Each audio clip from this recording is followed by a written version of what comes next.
টানা ৩ বছর ধরে চলমান রাশিয়ার আগ্রাসনের শুরু থেকেই ইউক্রেনকে বিপুল পরিমাণ সামরিক ও আর্থিক সহায়তা করে আসছে যুক্তরাষ্ট্র। তবে চলতি বছরের শুরু থেকে যুক্তরাষ্ট্রের প্রেসিডেন্ট হিসেবে দায়িত্ব নিয়েছেন ডোনাল্ড ট্রাম্প। এরপর ওয়াশিংটনের ইউক্রেন নীতিতে এসেছে নাটকীয় পরিবর্তন। এরই অংশ হিসেবে সাময়িক সময়ের জন্য ইউক্রেনকে সামরিক সহায়তা বন্ধের ঘোষণা দিয়েছেন দেশটির প্রেসিডেন্ট ডোনাল্ড ট্রাম্প। এরই মধ্যে কার্যকর হয়েছে সিদ্ধান্ত। স্থানীয় সময় সোমবার একাধিক সংবাদ মাধ্যমের প্রতিবেদনে এই সিদ্ধান্তের কথা জানানো হয়।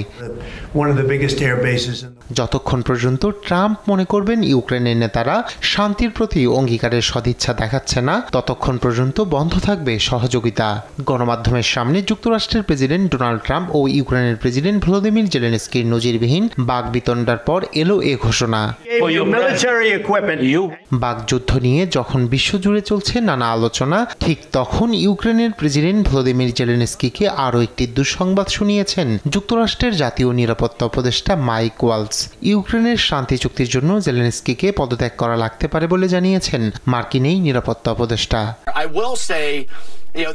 ইউক্রেনের একজন নেতা প্রয়োজন যিনি আমাদের সঙ্গে কাজ করতে পারবেন।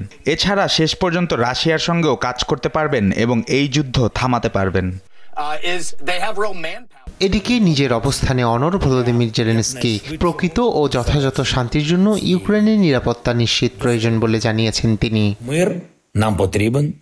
11 বছর আগে ইউক্রেনের জন্য নিরাপত্তার নিশ্চয়তার অভাব রাশিয়াকে ক্রিমিয়া দখল ও ডনবাসে যুদ্ধ শুরু করার সুযোগ করে দিয়েছিল।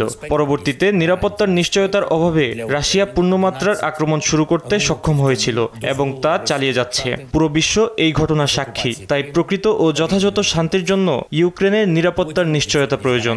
যুদ্ধের অবসান ঘটাতে কূটনৈতিক আলোচনা ত্বরান্বিত করতে হবে।